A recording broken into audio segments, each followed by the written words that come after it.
Welcome, trainee, to your first session of History Survival Bootcamp, Medieval Edition. Forget everything you've ever learned from fairy tales, glossy movies, or those viral memes about knights in shining armor. Tonight, we're focusing on the real engine of the Middle Ages, the peasant. Spoiler, you're the peasant. And if you're expecting a magical adventure, let me crush that hope right now. You would not survive a single sunrise. Before we drag you kicking and screaming into the past, click like if you're already feeling itchy. Hit subscribe if you want more of this wake-up call, and drop a comment letting me know where and when you're enduring this. Are you curled up with central heating at 2 a.m.? Or is your biggest hardship right now choosing between two streaming services? Let's see how smug you feel after this. Alright, lights down. Maybe turn on a fan, so you can pretend you're catching that delightful medieval breeze, a mix of damp air and the faint tang of livestock. Ready? Here we go. Congratulations, you've just woken up in the year 1326. The good news? You're not dead yet. The bad news? Neither are the fleas. Your bed is a half-rotted straw mattress, crammed with more bugs than a modern-day mattress store's worst nightmare. The straw smells like it was scooped straight off a barn floor, mainly because it was. There's no memory foam here, no fluffy pillows, and the only thing Egyptian about your sheets is the number of mosquitoes living in them. Your blanket? Wool. It hasn't been washed since the last major plague scare, and by now it weighs as much as a full-grown sheep from all the sweat, dirt, and who knows what caked into the fibers. You blink awake, and the first thing you hear is the church bell clanging from the center of the village. This is your medieval alarm clock, louder than any iPhone, and about as gentle as being slapped with a frozen fish. Someone in the next pile of straw groans. That's your family, all of them. There's no personal space here, no walls, no curtains, no solo Netflix time. The only thing separating you from your relatives is the occasional chicken, using your leg as a perch. Your home is a single-room wooden hut. There are no windows, just cracks in the planks big enough for the wind, the rain, and the neighbor's cat to come and go as they please. The floor? Dirt. Sometimes mud. Sometimes a thin crust of something you'd rather not identify, which may or may not be the result of last night's storm or last night's goat. The aroma is, let's say, robust, a unique cocktail of stale ale, barnyard funk, human sweat, and that mysterious, ever-present whiff of mold. Scented candles haven't been invented, and if they had, they'd just collapse into a puddle on your dirt floor the moment you lit them. You try to stretch, but your joints protest. You're 32, which in medieval peasant terms means you're halfway to the grave and already creaking like a church door in December. Your knees grind, your back pops, and your shoulders have the flexibility of a centuries-old fence post. You're not old, but your body would disagree. Getting out of bed is a minefield. If the rain leaked through the thatched roof, your feet splash into icy puddles. If not, they crunch into a layer of dried mud, straw, and the occasional surprise left by the family chicken. Welcome to the ecosystem. Your skin is the only thing separating you from a thriving world of hungry parasites. Privacy is a myth. Your entire family is waking up with you. Parents, siblings, maybe a cousin who just never left, all snoring and scratching along with you. There's no such thing as personal space, just a communal mass of bodies, livestock, and the ever-present threat of lice. You are never truly alone here, not with this many fleas. This is your morning in medieval Europe. The only thing lonelier than your dreams is the hope of ever having a private moment. So you've managed to extricate yourself from your medieval haystack of doom. Congratulations. Now nature calls, and when nature calls in the 1300s, it doesn't leave a voicemail. There is no bathroom, no porcelain throne, no endless supply of triple-ply toilet paper, not even a disgruntled plunger lurking in the corner. If you're a peasant, your toilet is a wooden bucket behind the hut, assuming it hasn't already been claimed by Uncle Woolston after last night's questionable stew. The stench is legendary. You hold your breath, do your business, and then the fun part, you toss it into the street. Yes, the actual street. Ideally, You're supposed to shout, "Gardy-loo," the medieval version of incoming, before launching your bucket's contents out the door. But let's be honest, nobody moves fast enough, and nobody really cares. The village street is more open sewer than road, a churning river of human waste, animal droppings, and liquid mysteries you're smart enough not to investigate. If your village is one of the lucky few with public latrines, brace yourself.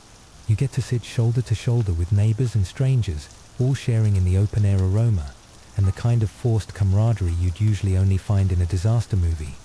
Toilet paper, not invented yet. You wipe with whatever's available. Straw, leaves, old rags, or if fortune smiles upon you, a scrap of wool. Sometimes you just don't bother. This explains why the handshake is still a few centuries away from popularity. If you've fantasized about living in a castle, surely things are better there. Think again.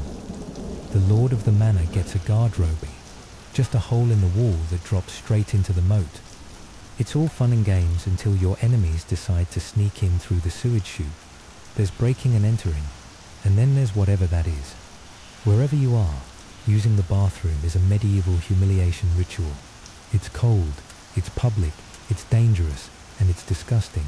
One misstep on a slick stone, and you're face first in the communal leftovers of humanity. And you're not even close to brushing your teeth yet. But don't worry, we'll get there. You survived the loo. Well done. You deserve a reward. Maybe a hot breakfast, right? Nope. This is medieval Europe. Breakfast is less a meal and more a grim endurance test. No pancakes, no coffee, no Instagrammable smoothie bowls. Instead, you squat near a smoky fire and stare into your wooden bowl of pottage, a thick, lumpy stew of whatever's left over from, well, last week. Grains, tubers, the odd bean if you're lucky. It's been simmering for days, and freshness is just a rumor. On the side, you get bread, not the soft, fluffy stuff you're picturing, but a chunk of rye or barley so dense you could fend off a tax collector with it. Sometimes it's padded out with sawdust or ground acorns, because wheat is as rare as a dentist. This bread isn't chewed, it's endured. What you drink, it's not juice, it's not water. You're handed a mug of weak ale. Yes, beer for breakfast, because the well water is a microbial theme park. The ale is low in alcohol, so even the kids drink it. Nobody's happy about it, but at least it won't kill you as quickly as the water. Meat, cheese, forget it. That's Sunday food if you're lucky, or reserved for saints' feasts and your lord's leftovers. Most peasants eat meat a handful of times a year. Fresh fruit, only if it's in season, and not already fermenting into cheap wine. Spices, a pinch of pepper costs more than your yearly wages. Salt is kept in a locked box. You chew your gritty bread, gulp down your medieval beer, and try not to notice the mouse droppings in your pottage. Breakfast doesn't give you energy, it just gives you something to do before the real suffering begins. Now, time to get dressed. Don't get excited. Your wardrobe consists of one outfit. Yes, one. A rough wool tunic, or maybe a linen shift if you're lucky. You've worn this every day for months, maybe years. Fashion is don't freeze to death and nothing else. Underwear is optional. If you're lucky, you have a linen under tunic. If not, you're freeballing it under your scratchy wool, with seams stitched by someone who'd never seen a straight line in their life. There's no washing machine, no soap, and certainly no trip to the dry cleaner. Your tunic is stained, stiff, and smells like it's been used to mop a pigsty. Even if you wanted to wash it, you'd have to lug water from the river, heat it over a smoky fire, and scrub with ashes or lye. Then you hang it in the sun, which shows up only when it wants to. Shoes? If you own any, they're slabs of untreated leather that offer as much support as a soggy tortilla. Most peasants just go barefoot, slogging through mud, animal dung, and an endless minefield of sharp rocks and puddles of disease. Your feet are a medieval masterpiece of blisters and calluses. All this means your skin despises you. You itch constantly. Fleas, lice, and bedbugs hitch a ride on your body like it's a medieval Airbnb. Everyone has them. Lords, monks, kids, you. No one is spared. You'll be scratching yourself with a wooden spoon during church, and nobody will notice. Your skin is raw from scratching. Your scalp is a battleground. And if you develop a rash, tough luck. There's no doctor, no ointment, no one telling you it's probably scabies. You just live with it. If you don't get an infection, congratulations. Your rash is now a lifelong companion. Now that you're swaddled in misery and discomfort, it's finally time to venture outside and work yourself to the bone. Welcome to another glorious day of medieval existence. Stick around, because we're just warming up. Next, we'll dive into the daily struggles that really make medieval life a non-stop thrill ride. Hygiene, or the lack thereof, bone-crushing labor, the relentless weather, and just what it takes to get a drink of water without dying. And now that you're fully dressed in itches and damp wool, it's time to flash that morning smile. Alright, recruit, you've survived the woolen gauntlet of medieval morning, only slightly damp, deeply itchy, and already losing the first skirmish against lice. Congratulations. But before you even think of greeting the day with a winning grin, let's talk about that mouth of yours. Brushing your teeth, not a thing. Toothpaste, invented centuries later. Dental floss, good luck. The best you can do is gnaw on a stick, swish a gulp of vinegar, or, if you're feeling fancy, rinse with sour wine and hope for divine intervention. Your teeth are taking a beating. By your 30s, your smile has the aesthetic charm of a jack-o'-lantern left out since November. Cavities have set up shop, gums are angry and swollen, and the color palette ranges from yellow to graveyard brown. That's not just food stuck between your teeth, that's a permanent resident called decay. If you're rich, you get a bonus round. Imported sugar, rare and expensive, sneaks into your diet and accelerates the rot. The nobility's teeth collapse faster, but at least they die with dessert. If you're a peasant, decay is a slow burn. Decades of gritty bread, hard grains and chewing so tough your jaw evolves into a medieval power tool. Toothaches are as common as mud, throbbing in the background, turning every meal into a gamble. Sometimes the pain is so fierce, you weigh your options: prayer, drinking, or if you're truly desperate, yanking the offending tooth out yourself with whatever rusty implement you can find. This is not a metaphor. The barber, yes, the guy who trims your hair, doubles as the neighborhood dental surgeon. He'll extract your molar by candlelight with an iron spike and a prayer, all without the benefit of anesthesia. If your tooth gets infected, brace yourself. There's no penicillin, no antibiotics, just the slow creeping threat of sepsis. In the Middle Ages, a toothache can put you in the ground faster than a sword wound. Halitosis is rampant. Kissing is basically an exchange of misery. But hey, nobody's picking partners based on a Hollywood smile.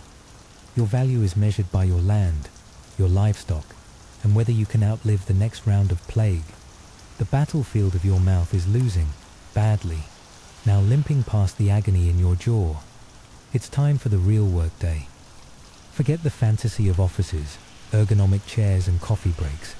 Your workplace is a field, your shift is sunrise to sunset, and your boss is a distant lord who wouldn't recognize you if you lit yourself on fire. Your job description? Don't die before the next harvest. You wield a wooden hoe, a battered sickle, and the aching remnants of your own spine. There's no weekend getaway, only Sunday off, unless it's time to reap, sow, defend the village, or pray like mad that whatever's swelling on your foot isn't going to kill you. Labor is relentless. You plow dirt by hand or with an ox if your family isn't already bankrupt. Dig drainage trenches, scatter seeds, pull weeds, and haul buckets of water until your vertebrae spell out help in Middle English. No one's asking about your job satisfaction. If you're a woman, the day is even longer. You tend children, churn butter, spin wool, cook, clean, mend, and pretend that your husband's lice haven't declared war on your half of the mattress. Kids, don't expect playtime. You pick up a rake around age 6 and join the back-breaking parade. No toys, no school, just a lifelong audition for adulthood, measured in blisters and bruises. If you're not a farmer, your options aren't much better. Blacksmiths inhale smoke and sparks in airless forges. Tanners marinate animal hides in caustic brews. Coopers, weavers, millers, All of them work in conditions that would make a modern OSHA inspector weep. The pay? Survival. The benefits? Calluses, infections, and maybe a pint of weak beer at the end of the day. Get hurt? Rub some dirt on it. Get feverish? Drink something stronger and hope you wake up tomorrow. Productivity is mandatory. If you don't work, you don't eat. And if you can't eat, you're replaced by someone who can. So you grip your tool, ignore the blisters, and keep moving. In this world, your career is a marathon of suffering with no finish line but the grave. Now let's talk about the weather.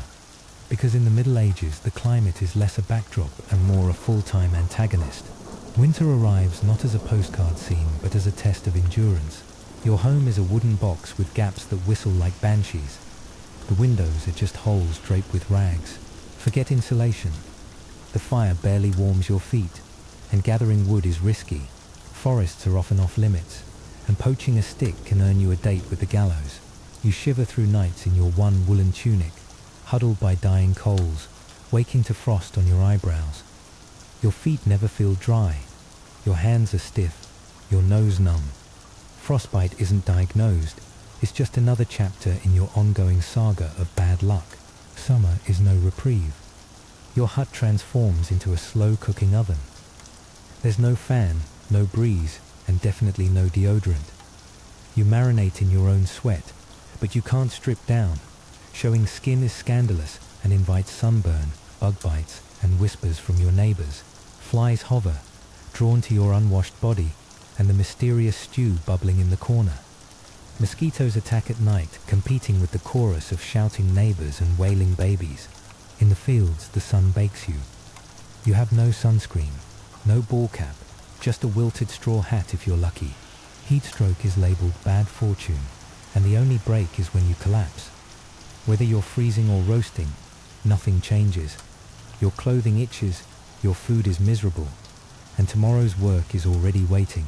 Medieval climate control, non-existent. Feeling parched? Want to rinse the misery off your face? Let's talk about water. Modern luxury, you turn a tap. Medieval reality, every drop is a coin toss with death. That picturesque stream nearby, it's a communal sewer. Upstream, someone dumps a full chamber pot. A little further, a dead pig bobs in the current. Invisible armies of parasites and bacteria lurk in every mouthful. That's why everyone drinks beer. Yes, even toddlers. But don't picture them pounding tankards. This is small beer, barely alcoholic, boiled enough to kill some microbes, but still tastes like disappointment. If you're wealthy, wine is an option. If you don't mind being tipsy before noon. Bathing? Theoretically possible, practically discouraged. Popular wisdom says hot baths open your pores and invite in diseases. The prevailing belief, dirt protects. Communal bathhouses exist, but soon earn reputations as dens of gossip and vice, drawing the wrath of the local clergy who shut them down. If you do want a bath, it's a production worthy of an Olympic event. Haul water from the well, heat it over a fire, slosh it into a leaky wooden tub, then hope you're first in line, or at least second, after someone less revolting than your uncle. Rain barrels outside the house, collect more than water, bird droppings, insect larvae, and a healthy layer of green slime. Refreshing is not the word, so water in the Middle Ages is always a gamble. Drink it and risk your guts, skip it and risk everything else. Whether you're quenching thirst, washing off grime, or irrigating your crops, one wrong gulp can leave you writhing in your straw bed, clutching your stomach, questioning your life decisions. Next time you sip from a clean glass, consider your ancestors. Every drink they took was an act of courage, or more often desperation. So you drink or you don't. Either way, sooner or later, you're sick. Remember, you're not just fighting lice, filth and starvation. You're in an endless boot camp against nature itself. But don't get too comfortable. The next round of suffering is waiting. Because in the Middle Ages, misery has layers. You need help. Welcome back, trainee. You think the worst thing about the Middle Ages is the fleas. Ah, adorable. Wait until you need a doctor. In this grand medieval boot camp, medicine is less about healing and more about creative suffering. Let's get you diagnosed. You've got a cough? A weird rash? Maybe you slipped in the mud and snapped your ankle. Doesn't matter. The answer is always the same. Your humors are out of whack. That's right. Your entire existence is governed by the balance of 4 bodily fluids: blood, phlegm, yellow bile, and black bile. Picture your body as a bubbling stew and the local medic as a chef who's never washed his hands. So you say you're feeling feverish, clearly too much blood. Time to fix it the medieval way: bloodletting. Roll up your sleeve. The barber. Yes, the guy who sharpens razors by day and trims your fringe by night will now slice your arm open or slap a leech on you. 2 services, 1 price. It's like asking your hairdresser for a trim and a transfusion. Efficient if you ignore the odds of infection, blood loss, and existential regret. Perhaps you're more the brooding, melancholic type. That's excess black bile. Solution: laxatives and herbal purges. You'll be handed a mug of dubious tea, told to pray, and then left alone with your thoughts, your bowels, and a creeping sense of doom, while everyone else quietly plans your funeral. Medieval medicine, the original wellness retreat. Broken bone, nasty wound, prepare for a symphony of pain. There's no anesthesia unless you include the blessed relief of passing out mid-procedure. The surgeon's tools are iron blades that haven't been cleaned since Richard the Lionheart. Sterilization? No, they just heat instruments over a fire to look extra intimidating. Germs are not a concept. In fact, most healers think disease is caused by bad smells or divine displeasure. If you're vomiting, you must have sinned. Confess immediately. Between heaves. If your condition gets worse, brace yourself for more leeches, perhaps a sprinkle of ground beetle, and the local priest hovering with last rites. The prevailing attitude: if you die, it's God's will. If you survive, the doctor is a genius, and the leech gets a promotion. Your recovery is less a triumph of science, and more a random act of mercy. You've survived the day of bloodletting, purges, and existential dread. Surely, food is your consolation prize, right? Think again. You stumble home to your cottage, stomach rumbling, only to discover that your meal is plotting against you. Food preservation is a fantasy. There's no fridge, no freezer, just hope and salt. Meat, if you're lucky enough to afford it, hangs for days, collecting flies, turning shades nature never intended, and sharing space with rats. Bread is the staple of your existence, but in bad harvests, it's bulked up with anything remotely chewable. Tree bark, sawdust, even clay. That's just the appetizer. If it's rye season, congratulations. Your daily bread may be laced with ergot fungus. Symptoms include convulsions, hallucinations, and on a good day, death. It's the medieval version of bread spiked with LSD and a dash of tetanus. Vegetables? Only if they're in season, and they rarely are. But don't worry, turnips never take a holiday. Boiled, mashed, or bobbing in pottage, a perpetual stew that's been simmering since before anyone can remember. Each spoonful is a surprise party of questionable leftovers, floating in a greyish broth of despair. If you're lucky, autumn brings fruit, but it rots quickly, and sugar is the privilege of the upper crust. Literally, the rich hoard it to flaunt their decaying teeth. Good luck finding honey or apples after October. Dairy is another gamble. Fresh milk turns sour in hours. Butter and cheese are safer bets, but they crawl with bacteria. You eat them anyway, because the alternative is gnawing on your own belt. Let's talk spice. Cinnamon, pepper, nutmeg. These are currency for the 1%.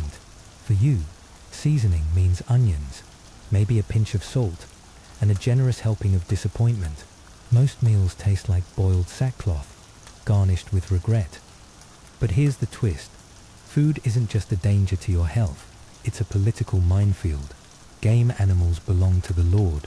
Get caught poaching, and your next meal could be your last served cold at the gallows. So, as you huddle by the hearth, stirring your suspicious stew under the watchful gaze of a goat, remember, every bite is a wager. Food in the Middle Ages doesn't nourish. It tests your will to live.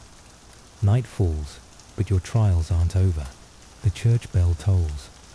This isn't a gentle reminder to meditate. It's a mandatory call to prayer, enforced by spiritual landlords with a direct line to your eternal fate.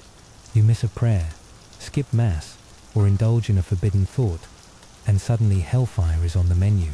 Religion isn't just a part of life, it's the operating system. The church controls your calendar, your laws, your education, if you're literate, and even your birth and death certificates. Think of it as a subscription service you can't cancel. The fees, 1/10 of everything you own. If you have nothing, you're spiritually and financially bankrupt. Every day is structured by prayer bells. Morning, noon, evening. Each one a reminder to kneel, bow, and hope the priest is in a forgiving mood. Missing Mass is a sin. Eating meat on Friday is a sin. Dreaming about your neighbor's wife, double sin. And the afterlife isn't just a concept. It's described in excruciating detail. Rivers of fire, lakes of boiling blood, demons with pitchforks, a medieval travel brochure for the damned. Don't bother reading the Bible yourself. It's locked in Latin, a language for monks and the occasional noble's kid who doesn't have to shovel manure. You rely on the priest to interpret everything, and questioning him is a fast track to heresy, which comes with perks like burning, drowning, or public flogging. The church's mercy is strictly limited. Tithes are mandatory. Wheat, eggs, coins, whatever you have, the church wants a cut. Holy days punctuate the year, but don't expect fun. They're for fasting, confessing, and reflecting on how joy is basically a sin. Dissent is not tolerated. Heretics burn, witches drown, and skeptics are rapidly rehabilitated. You go through the motions, chanting, bowing, and hoping that, after a lifetime of mud and misery, your soul might just slip past the heavenly bouncer. But remember, in the medieval pecking order, God is merciful, the church less so, and your neighbor Agnes is always ready to snitch. Now let's up the difficulty. Imagine all this, but you're a woman. That's right, medieval existence for women is survival mode, with no cheat codes, no extra lives, and nothing but hard labor and harder expectations. From the moment you're born, your fate is mapped out. Marry young, birth children, serve your husband, and die exhausted. Education, only if you're noble and shipped off to a convent. Otherwise, your schooling ends once you've mastered butter churning and patching holes in everyone's underpants. Marriage happens early, sometimes before you've finished growing. Love has nothing to do with it. It's all about land, alliances, and livestock. Your opinion is about as welcome as a rat at dinner. Once married, you're your husband's property. Your duties: produce heirs, keep the household running, feed everyone. And most importantly, don't complain. Complaining risks being labelled a nag, or for bonus points, a witch. That title comes with a complimentary drowning or burning, depending on the season. Childbirth is a game of Russian roulette with no winners. There's no prenatal care, no sterile tools, and absolutely no anesthesia. The local midwife does her best, but even a minor complication can end in tragedy for mother, child, or both. Survive childbirth. Congratulations, your reward is more labor. Now you get to nurse, cook, clean, and pitch in with the harvest, all while babysitting a new human in a hut teeming with lice. There are no breaks. You are the break. The point where the entire system would snap if you stopped. Unmarried. People are suspicious. Widowed. You're vulnerable. Outspoken. Dangerous. Women who step outside the lines, especially those with herbal knowledge or a strong will, are prime candidates for witchcraft accusations. Sometimes all it takes is a sideways glance on a rainy Tuesday. Even in the church, your role is sharply limited.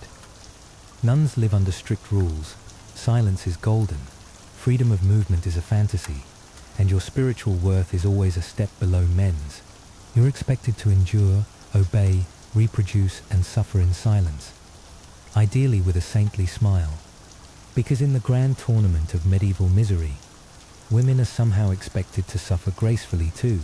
So let's take stock. You've survived lice, starvation, theological bureaucracy, and a dinner that doubled as a death trap. You've dodged the wrath of God, the suspicions of your neighbor, and if you're a woman, the ever-present threat of social erasure. Welcome to the Middle Ages, where every day is survival training and nobody gets out clean. But before you get too comfortable in your suffering, brace yourself, because just when you think things can't get any worse, the spectre of violence comes knocking, and that, trainee, is a whole new chapter in your historical education. So you thought you'd survived the worst of medieval life, grimy linens, a breakfast of gruel, and the daily game of will I catch the plague. But just as you're adjusting to the relentless itch of lice, the real party starts. Violence.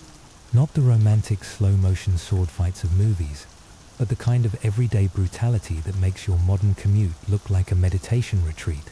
In the Middle Ages, violence isn't an emergency, it's the background hum of existence, as predictable as the sunrise, and twice as likely to ruin your day.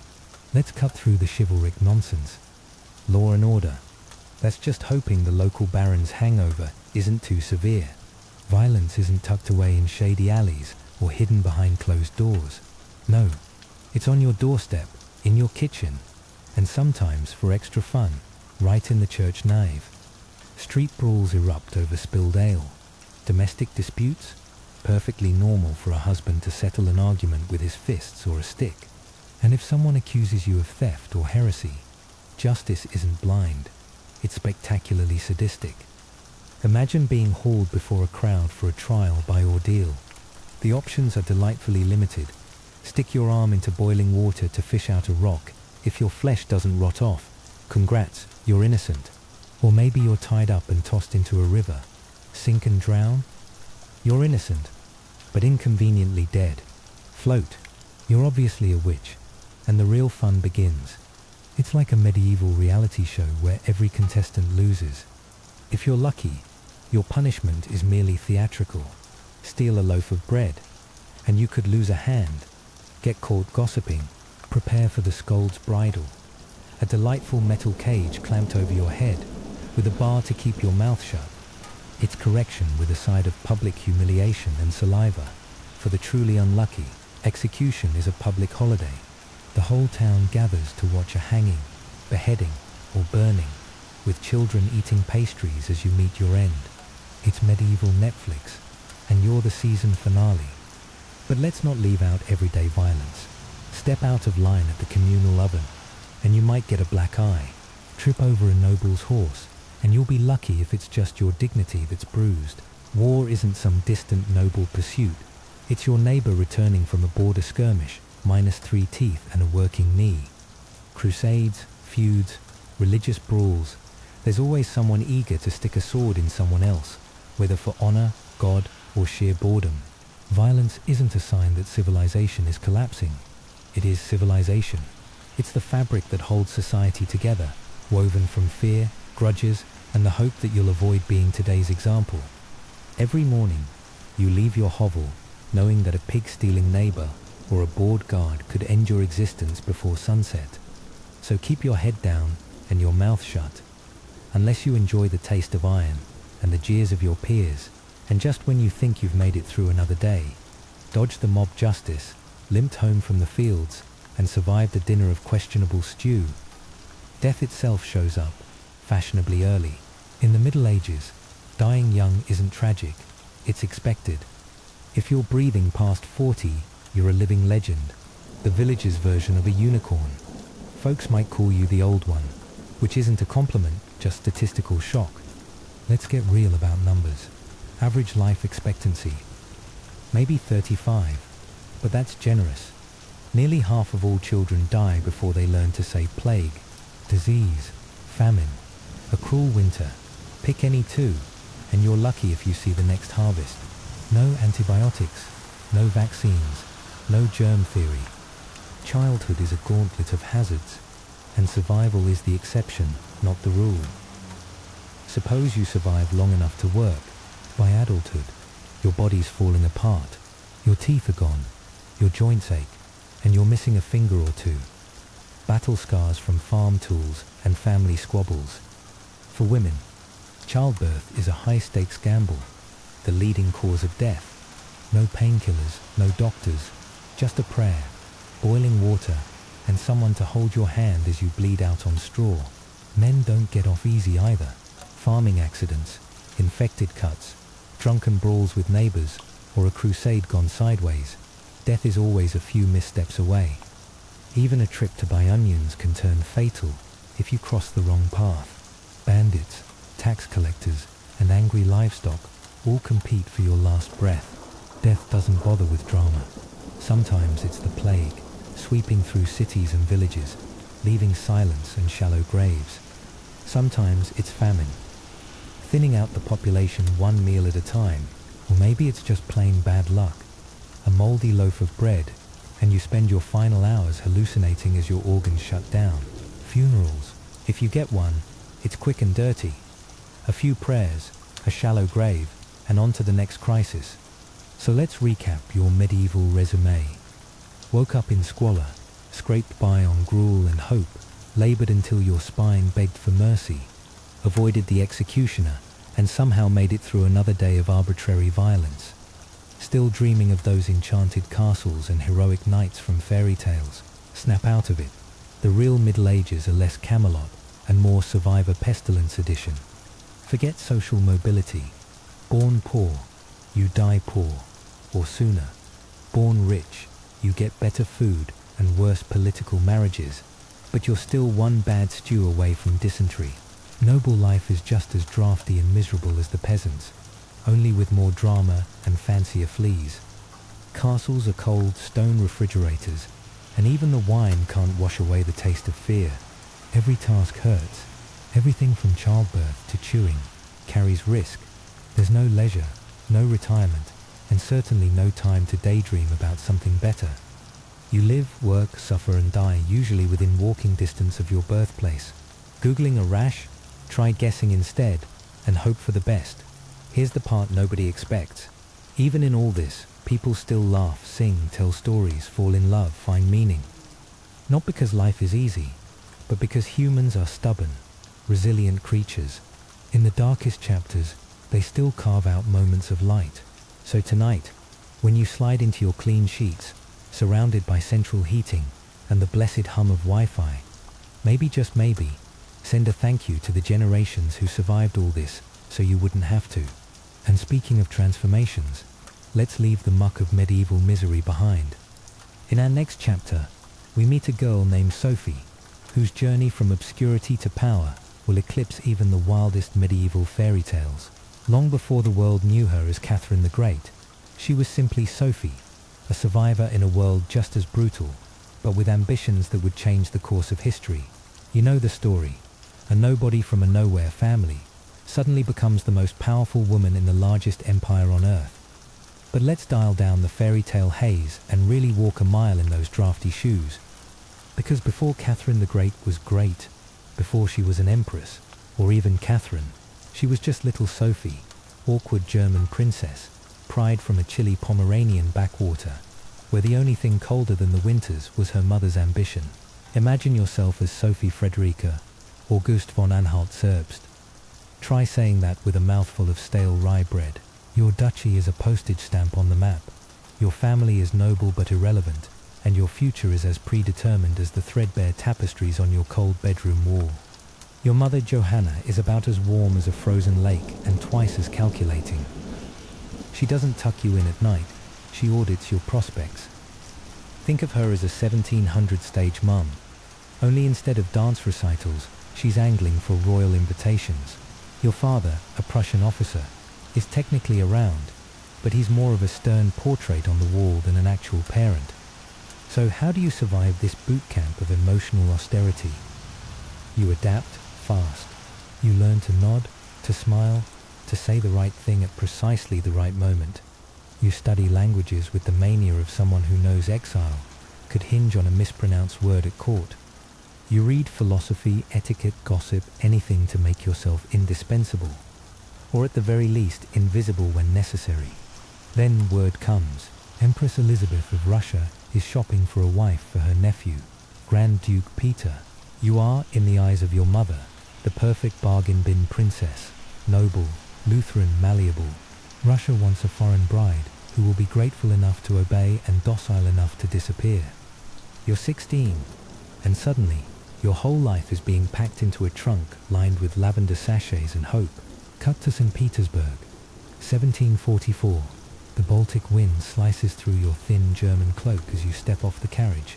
The city is a frozen mirage, all ice and gold domes, and you, Sophie, are shivering, both from the cold and the realization that you're now a pawn on a chessboard where the stakes are empire-wide.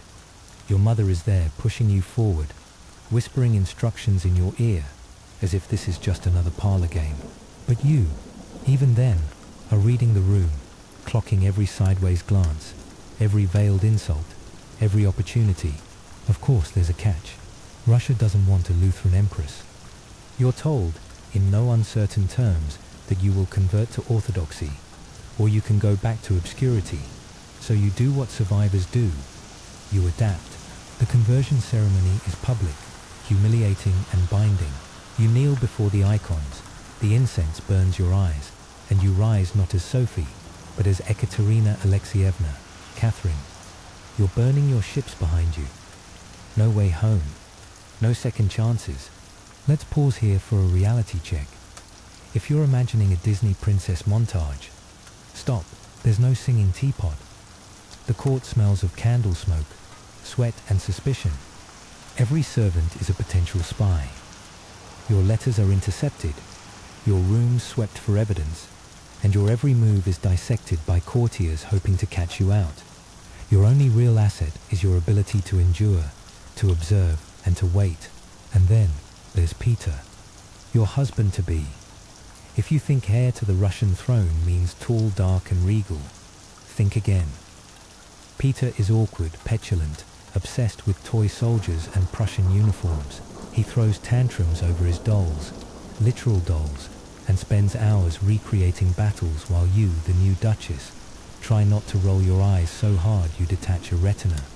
He's more interested in his terriers than his wife, and the phrase marital bliss might as well be written in cuneiform for all the relevance it has to your daily life. Your marriage ceremony is grand, but the honeymoon is a series of cold shoulders and awkward silences. Peter, it turns out, is as ill-suited to romance as he is to ruling. Some whisper that he refuses to consummate the marriage for years, preferring to idolize Frederick the Great and grumble about how un-German everything is. Meanwhile, you throw yourself into becoming Russian, learning the language, memorizing Orthodox prayers, even adopting Russian dress and customs, despite the fact that every embroidered sleeve is a reminder of how far you are from home.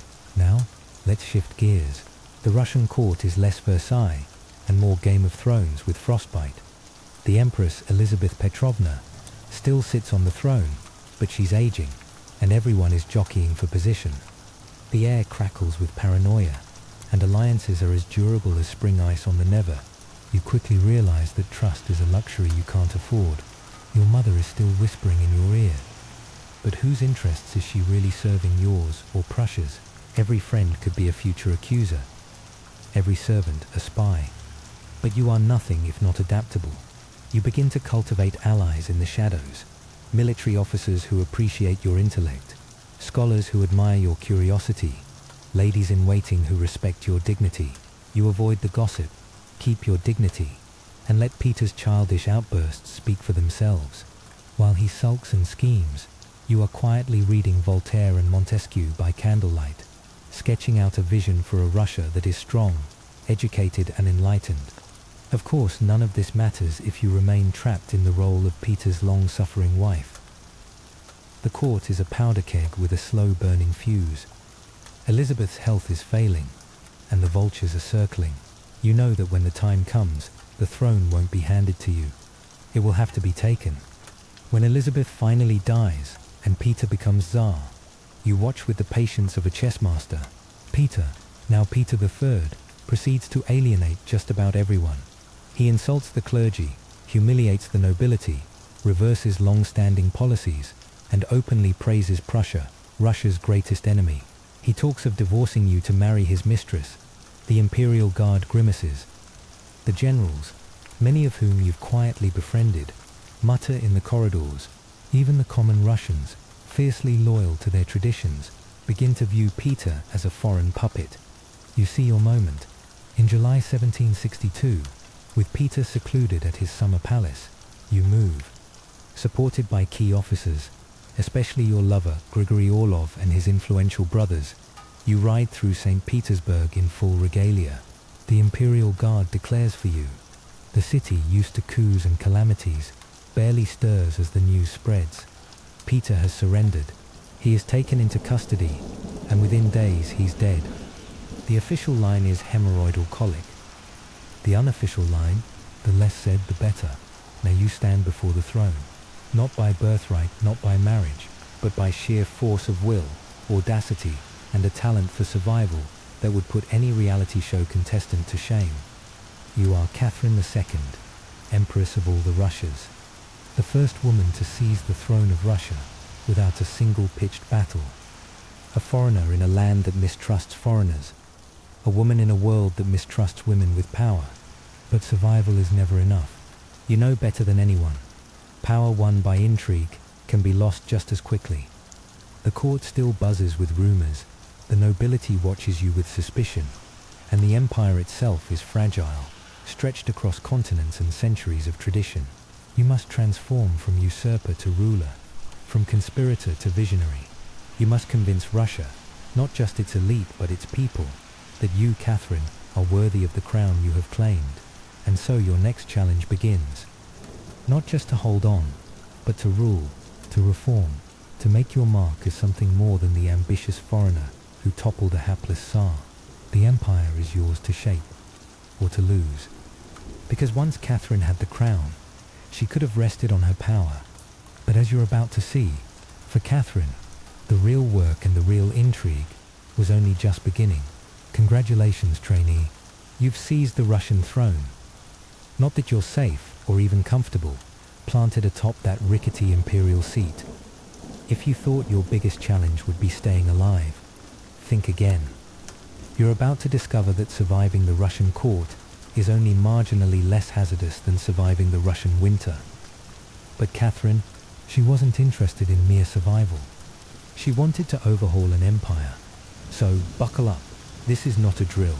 Forget the lazy monarchs who lounge in silk robes, content to let their power rot along with yesterday's leftovers. You, like Catherine, are burning with ambition. The stale, candle-waxed corridors of the Winter Palace echo with your restless footsteps. Each night, as the wind howls off the Neva and the city's beggars freeze in the alleys, you pace your study, sifting through stacks of parchment, legal treatises, philosophical tomes, and letters from the most dangerous minds in Europe. Peter the Great worshipped Prussian discipline and toy soldiers. Your hero, however, is Voltaire, that razor-tongued Enlightenment icon who's got half the crowned heads of Europe clutching their pearls. You don't just read Voltaire, you write to him. Long, florid letters, half flattery, half philosophical fence-sitting, where you defend your absolute rule while pretending to champion the very freedoms he peddles. Picture yourself hunched over a desk, quill scratching away, composing lines that will make Voltaire smirk, and perhaps, just perhaps, admire your cunning. You're not above sending him flattering gifts, or when necessary, buying his entire library to keep him fed and on your side. That's how you play the Enlightenment game, when you're a woman in a bear fur cloak, ruling a country where serfdom is still a birthright, and you're not content to merely impress the French. You invite Diderot, another Enlightenment heavyweight, to your court. He's a philosopher with more opinions than teeth, and you play hostess, nodding politely at his wildest suggestions. When he runs out of money, you quietly purchase his writings and provide him a pension. You're building an empire of ideas, as well as armies. Every conversation is a chess move, every gesture a gamble. But don't be fooled by the candle-lit salons and philosophical banter. You still have to rule a colossus chained to the feudal past. Your daily reality is less age of reason and more age of noble self-interest. Russia is a patchwork of icy provinces ruled by men who measure virtue by the number of peasants they can flog before breakfast. You want reform, but you also want a head that stays firmly attached to your shoulders. You launch the Legislative Commission, a grand experiment to rewrite Russia's entire legal code. You even pen the Narcos, or Instruction, your personal manifesto disguised as a legal treatise. It's radical stuff. Equality before the law, the dangers of torture, the idea that a monarch should serve the people. It sounds lovely in French, less so when muttered in the drafty halls of the Kremlin, where the nobility eye you like a wolf eyes a wounded deer. You abolish some forms of torture, but not all. Baby steps. Remember, expand secular education and order the construction of schools and libraries. You want to drag Russia kicking and screaming into the modern age. But here's the catch. You need the nobles. And the nobles want their serfs, preferably miserable and plentiful. So you make a devil's bargain. You reaffirm their right to own and control their serfs in exchange for loyalty. It's the ultimate tightrope act. One foot in the Enlightenment, the other planted firmly in the muck of Russian tradition. Publicly, you're the philosopher queen. Privately, you're a master tactician, blending idealism with raw, cold-blooded survival. Remember, you're not trying to make Russia Western. You're trying to make it modern on your terms. That means reform, yes, but reform with an iron fist wrapped in the softest velvet glove money can buy. You wield both the scepter and the scalpel, carving out a new order while making sure the patient Mother Russia doesn't bleed out on the operating table. But domestic reform isn't enough for you, is it? Not when the world itself is up for grabs. Where Peter the Great flung open a window to the west, you aim to bulldoze the walls entirely. Expansion isn't just policy, it's destiny. You oversee a military machine that stretches Russia's borders farther than any Tsar before you. War with the Ottoman Empire isn't just a land grab. It's a crusade, a grand stage for your ambitions. You cast yourself as the liberator of Orthodox Christians groaning under Muslim rule, the righteous protector of Eastern Europe, under generals like Alexander Suvorov and Grigory Potemkin. Russian flags are planted in Crimea, along the Black Sea, and over coveted warm water ports that generations of Tsars have drooled over. Each campaign is more than a military maneuver. It's a message, delivered in blood and gunpowder. Russia is no longer the backward cousin of Europe. Russia is a juggernaut. As you review dispatches in your candlelit war room, you plot the next move, always hungering for more. When you're not waging war in the south, you turn westward. The Polish-Lithuanian Commonwealth is sick and ripe for dismemberment. You don't just participate in the partitions of Poland, you orchestrate them. By the third partition, you've erased Poland from the map, swallowing up millions of new subjects in a single merciless gulp. But you're not solely a conqueror with armies. You colonize with ideas, and with people too. You invite German settlers to till Russian soil, build new cities from scratch, and expand trade routes until the empire stretches from the frozen Baltic to the sunburnt Black Sea. Each new territory is a mosaic piece in your vision of a vast unified empire. You oversee it all with a steady calculating hand, personally reading reports, issuing orders, and micromanaging details that lesser monarchs would delegate to oblivion. Of course, this relentless drive doesn't exactly win you friends. Critics accuse you of being power-hungry, of imperial overreach, but you shrug off the gossip. Great rulers, you reason, are measured not just by the ideas they spout, but by the borders they command. You're not here to merely rule Russia. You're here to remake it civilized, formidable, the envy and terror of Europe. But let's not pretend your only legacy is on the battlefield or in the library. No, for all your reforms and conquests, what really sets you apart, what really gets the tongues wagging from St. Petersburg to Paris, is what goes on behind the palace doors. Your love life isn't a footnote, it's a headline. And you, trainee, are about to learn why 18th century court gossip is more cutthroat than any battlefield. You don't hide your lovers, you parade them. Handsome, ambitious, often decades your junior, and always carefully chosen. Some are rewarded with estates, titles, and pensions, provided they behave. Those who don't get a polite dismissal and a ticket to a comfortable retirement. It's not just scandal for scandal's sake. Each affair is a calculated move, a blend of personal pleasure and political utility. Your most notorious consort, Grigory Potemkin, is more than a bedroom companion. He's a co-ruler, a military genius, a partner in empire building. Some whisper you even married him in secret. Europe, of course, loses its collective mind, scandalous pamphlets fly off the presses. They paint you as lustful, insatiable, even deranged.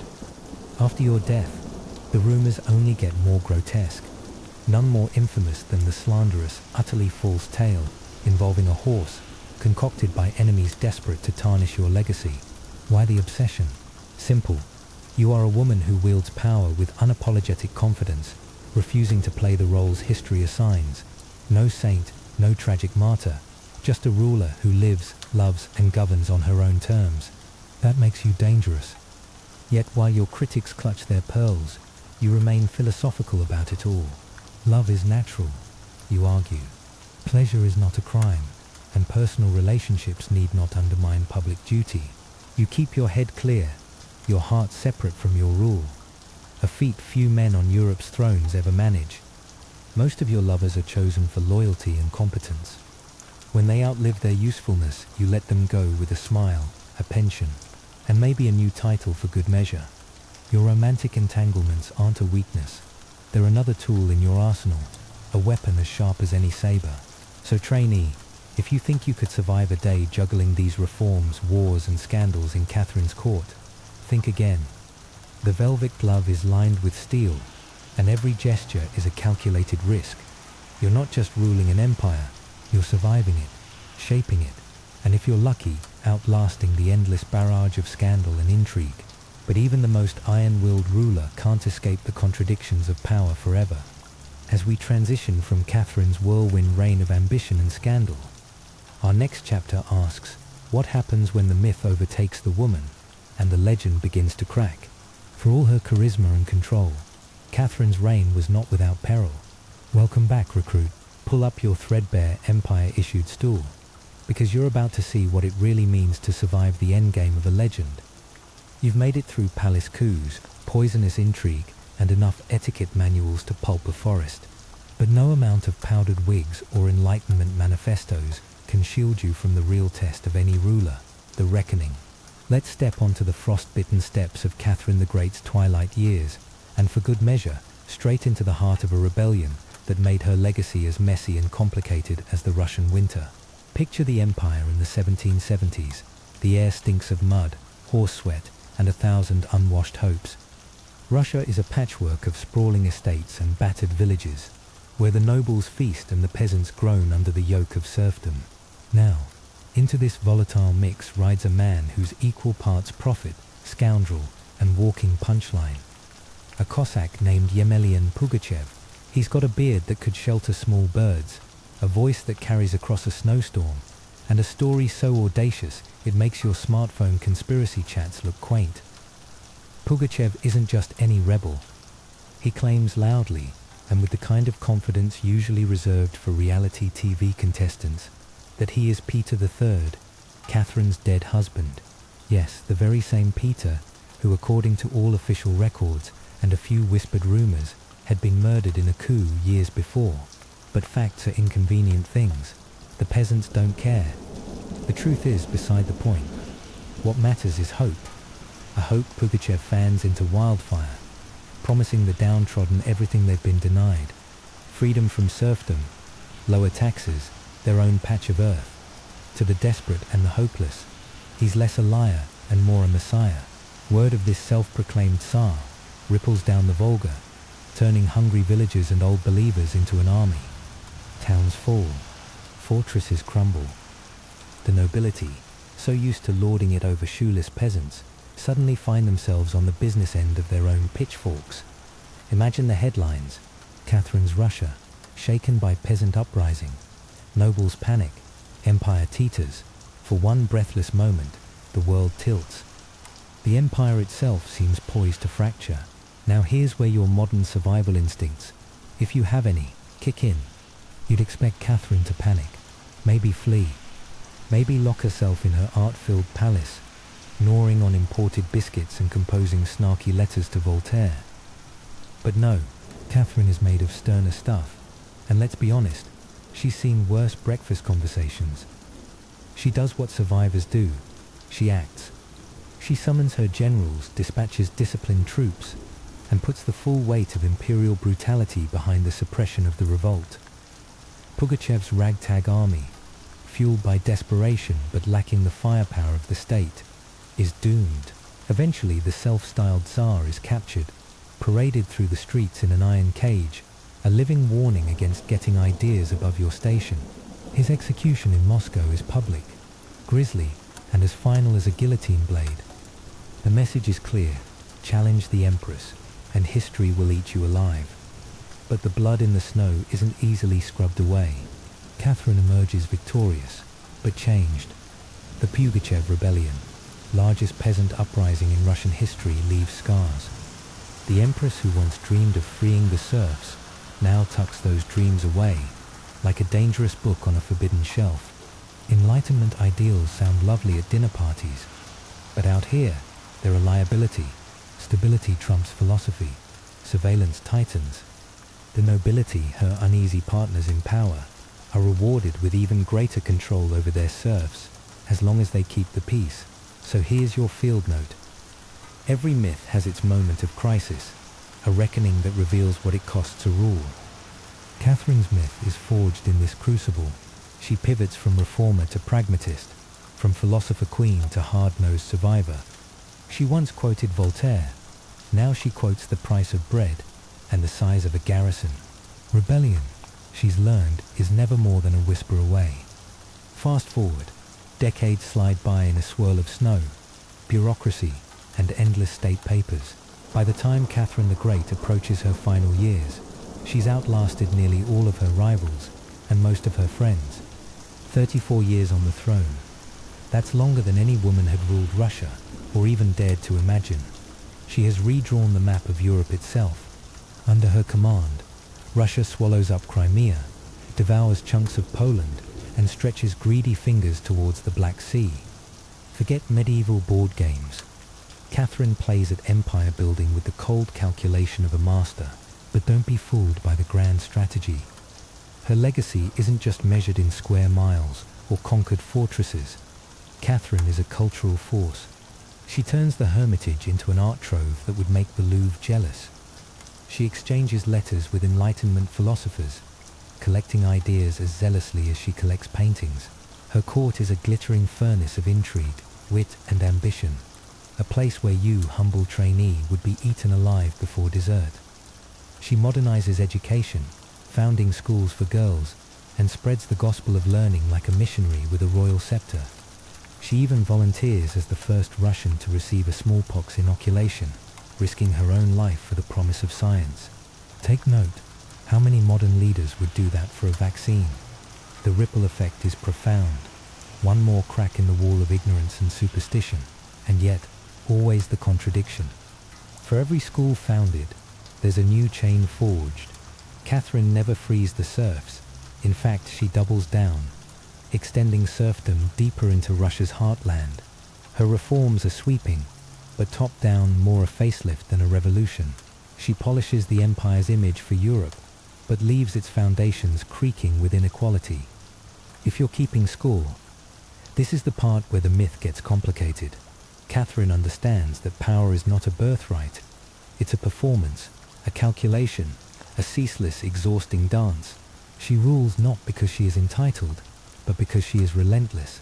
She is called a tyrant, a usurper, a reformer, a scandal magnet, and above all, effective. She leaves Russia richer, larger, and more intimidating than it's been in generations. But the myth of Catherine the Great isn't spun solely from victories. Peer closer, right up to the candlelit desk, where she pores over state papers long after the courtiers have drifted away. Behind the imperial portraits, behind the mountain of correspondence and the carefully staged public appearances, is a woman who knows what it means to be alone at the top. She writes of loneliness in her memoirs, surrounded by admirers yet trusting almost no one. Her son Paul is a source of constant anxiety, a living reminder that every legacy is vulnerable to the next in line. Her dearest confidant, Grigory Potemkin, fades from lover to friend, and his eventual death leaves a wound she never quite patches over. Catherine crafts her image with the skill of a master propagandist. She knows the power of a story told often enough. She poses as the nurturing mother of Russia, the philosopher empress, the warrior queen. But peel back the layers, and you find a survivor. someone who endures betrayal, scandal, and civil war, and keeps marching forward. Every day is a battle, every victory provisional. When she dies on a cold St. Petersburg morning, her empire wrapped in silence, she leaves behind not just a throne, but a myth. Could she have done more for the serfs? Was she truly an enlightened monarch, or simply a master of appearances? Did her reforms reshape Russia, or only its surface? History gives her a title she never claimed for herself, the Great. Not because she was flawless or even just, but because she seized the world as it was and bent it, however imperfectly, to her will. So, here's the lesson, trainee. Greatness is never tidy. It's forged in contradiction, shadowed by regret, and haunted by the rebellions you can't quite stamp out. Catherine didn't just wear the crown. She rewrote what it meant to deserve one. And as the snow settles on her empire, we're left with the essential questions. What does it mean to survive history? Is legacy a monument, a myth, or just a story we choose to believe? Next, we'll leave the snow-draped palaces of Catherine's Russia behind and plunge into another world of legend, this time beneath the steaming green canopy of the Chiapas jungle. Because in the humid depths of southern Mexico, the ruins of Palenque whisper stories from the ancient Maya world. Congratulations, trainee. You've made it this far into the jungle, though. Let's be honest, you're already drenched in sweat, swatting mosquitoes the size of hummingbirds, and wondering why Wi-Fi signals don't penetrate ancient limestone. Welcome to Palenque, Chiapas, Mexico. A ruin that isn't just a picturesque Instagram backdrop, but a labyrinth of haunted stone, shrouded in humidity, and crawling with secrets the living forgot to bury. Let's set the scene. Overhead, the ceiba trees drip with vines. Their roots snake through toppled masonry, and every breath you take is thick with the scent of moss, rot, and the slow decay of kingdoms. Palenque isn't just a place, it's a memory, half erased by the jungle. The temples rise above the treetops, their facades pitted by centuries of relentless rain and sun. But the stories inside are anything but washed away. You're shadowing a team of archaeologists. No, not the whip-cracking, fedora-wearing kind, but sleep-deprived, mud-caked experts, led by Fanny Lopez Jimenez. They're not expecting much from the unassuming Temple 13, a squat pyramid huddled modestly beside the grand Temple of the Inscriptions. The latter, of course, being the eternal home of Palenque's greatest ruler, Kinich Janab Pakal. But as in all good survival scenarios, it's the place you least expect that bites you. The first sign is a blank wall, a sealed passage no looter has ever pried open.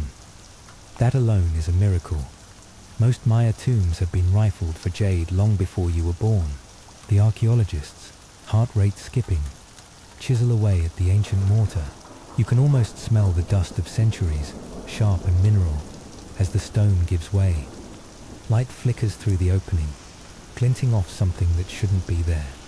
A stone sarcophagus, untouched, lying in a chamber close as a crypt and thick with anticipation. The silence in the chamber is absolute.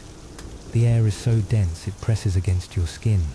Imagine the sensation, sweat trickling down your spine, the only sound your own breath echoing off ancient stone. The team pries open the sarcophagus lid, and there, yes, there it is. A billowing cloud of red dust erupts, swirling in the lantern light, staining the air a vivid, almost violent scarlet. Cinnabar, mercury sulfide. If you're keen on chemistry, and if you're not, just know this, it's as toxic as it is beautiful. The scene is uncanny. You peer through the crimson haze and see the bones of a woman, fragile yet astonishingly preserved. Her skull still wears a delicate mosaic of jade, a death mask pieced together with meticulous artistry. Around her, necklaces of jade and shell, ear spools, diadems, all the finery of royalty, glimmering in the blood-red dust. The archaeological team exchange silent glances. This isn't just a burial, it's a statement, a ritual, a secret still pulsing after more than 1,000 years. But here's the twist. There's no name, no glyphs, no inscriptions, no handy "here lies the queen" plaque. Just the artifacts, the bones, and the overwhelming sense that you're standing in the presence of someone whose story was meant to be remembered and yet was silenced by time. The Red Queen, they call her, because how else do you explain a skeleton so thoroughly saturated in powdered death? Let's pause for a reality check, trainee. You may picture ancient burials as solemn, sanitized affairs, velvet-lined coffins and tasteful eulogies. But here, the Maya took a different approach. They bathed their dead in cinnabar, a substance as sacred as it was noxious. To the untrained eye, it's all drama and color. But to the Maya, red was the color of life, blood, dawn, sacrifice, the bridge between worlds. It was the hue of resurrection, not decay. And yet that beauty is perilous. Breathe too much cinnabar dust, and you're courting mercury poisoning. Tremors, madness, even death. The Maya may not have known the word neurotoxin, but they respected the stuff like it was bottled lightning. The Red Queen's bones were laid on a platform of jaguar skin, another potent symbol. Strength, royalty, the animal that could walk between worlds. All around her, bone needles may be tools, maybe ritual objects, obsidian blades, sharp enough to slice flesh or shadow, miniature jade figurines, each a mute witness to ceremonies long forgotten. One bone pin, faintly engraved, hints at messages that only the gods or the most obsessive archaeologists could hope to decipher. Her burial was more than opulent. It was deliberate, purposeful. The chamber was sealed, hidden and isolated. No casual visitor would stumble upon this space. The silence here is thick, broken only by the glimmer of jade against the cinnabar-stained sarcophagus. The air, even centuries later, still tingles with the residue of incense, the memory of whispered prayers and offerings made in the dark. In life, this woman was powerful. In death, she was transformed. Let's inventory the treasures, shall we? Jade necklaces drape her chest and wrists, their surfaces cool and slick even after centuries underground. Jade, to the Maya, was more than precious. It was life itself, the green of maize. Only the elite could claim it in death. The Red Queen wore it like armor, a badge of status and a passport for the soul's journey. And then there's the mask, a mosaic of jade fragments, shaped to mirror her face in eternity. Unlike the garish gold masks of Egypt, this one is subtle, almost intimate, designed to both protect and reveal. To the Maya, such masks weren't just funerary trinkets. They were talismans, shields for the spirit, a way to trick the underworld into recognizing the wearer as someone worth remembering, or perhaps even deifying. Scattered about the sarcophagus, obsidian knives, bone needles, shell ornaments. Are they ritual tools? Symbols of healing? Badges of priestly authority? Maybe all three. The Maya weren't ones for tidy explanations. Each artifact is a clue, and each clue raises more questions than answers. At her feet, ceramic vessels sealed, their contents long since evaporated, but once filled with food, drink or incense, insurance for the afterlife. Because the Maya believed that death was a journey, not a destination. And let's be clear, this wasn't some pharaoh's hoard of golden chariots. The Red Queen's tomb is intimate, carefully curated, and deeply personal. Every object is a map for the soul, but perhaps the most haunting detail is what's missing. A name, not a single glyph on the sarcophagus, not a carving on the chamber walls, not even a half-erased symbol buried in the dust. The Red Queen remains, to this day, an enigma. Her burial is one of the richest ever uncovered in Mesoamerica, but her identity is locked away, shielded by ritual, silence, and the stubbornness of history itself. So who was she? From the moment the tomb was opened, speculation began. The leading theory, she was Tarkate-Bu, Ahau, wife of Pakal the Great, the king whose own tomb dominates Palenque like a stone colossus. Tarkate-Bu wasn't just a consort plucked from obscurity. She was royal-born, shrewd, and a political operator in her own right. She bore at least 3 sons, each destined for power, and played a visible ceremonial role in her husband's reign. If anyone deserved a burial this grand, it would be her. Supporting the theory, the tomb's location mere steps from Pakal's own. The proximity is almost too deliberate. as if the dead king and queen were intended to rule side by side for eternity. And then there's the cinnabar. Only 2 tombs in all of Palenque were so lavishly dusted in red. Pacal's and this one. Coincidence? Not likely. Yet the mystery persists. DNA analysis was brought in, the last refuge of the modern data-hungry mind. The scientists compared the Red Queen's remains to those of Pacal. The result? No direct maternal link. But don't get smug. Marriage in the Maya world didn't require shared blood. The absence of a genetic connection only rules out mother, not wife or queen. The evidence points again and again to Sark-Bu Ajar. But the verdict is never final. Some scholars suggest alternatives. Perhaps the Red Queen was Sok-K-O-Ko, Pacal's formidable mother, who ruled as regent when the throne was left vacant. Or maybe she was a high priestess, a sister, or an ancestor whose name was lost in the shuffle of dynastic intrigue. The truth is, the Maya didn't always enshrine their dead in stone. Sometimes, memory was meant to be ritual, not written. What's clear is this: the Red Queen's burial wasn't just a matter of pomp and circumstance. It's a spiritual puzzle, every artifact a piece of a cosmic riddle. The cinnabar was more than decoration. It was transformation, an attempt to shift the soul from blood and bone to something eternal. The jade was more than wealth. It was identity, status, and a promise to the gods that this woman mattered. Let's zoom out. To understand the Red Queen, you need to know her world, a world where Maya women, especially those of royal blood, were anything but silent or passive. Forget the tired trope of the queen as ornament. In Palenque, politics was a family business, and royal women were the power behind the throne, sometimes sitting on it outright. Consider Sak-Kuk. When the kingship of Palenque was thrown into chaos, she seized power, not as a placeholder, but as a true ruler, issuing orders, overseeing temple construction, and keeping the dynasty alive until her son Pacal came of age. And Sak-Kuk wasn't unique.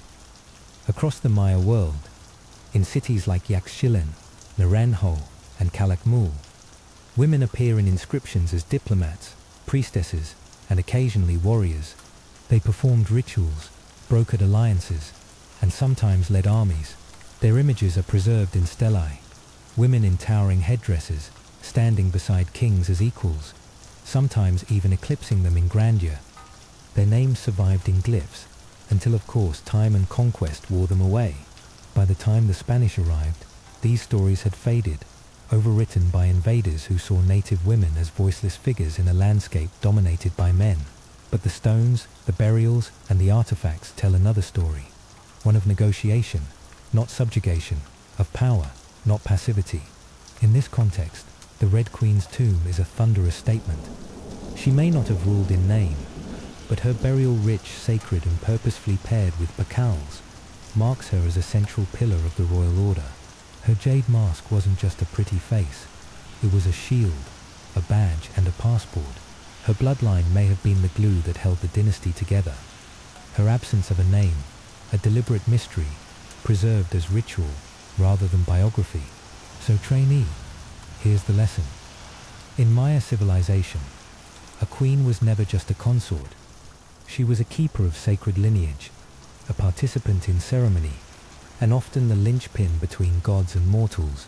The Red Queen may be nameless to us, but in her time, her silence was not absence, it was power, woven through ritual and color, remembered through the very act of burial. And as you stagger back into the sunlight, blinking away the afterimage of all that red, remember, the Red Queen isn't just a relic, she's a riddle, a survivor of time, and a reminder that in history's boot camp, the toughest lessons are the ones we can't quite solve. But the Red Queen's story doesn't end in the tomb. Her legacy radiates outward through cosmology, ritual, and the echoes of a civilization that understood death as transformation, not erasure. Because, as you'll see, the Red Queen wasn't just buried with treasures. Let's dig deeper into the world of Maya cosmology, ritual, and the enduring legacy that kept her spirit alive long after her name was forgotten. Let's get one thing straight, trainee. You don't just stumble across a Maya queen's tomb and call it a day.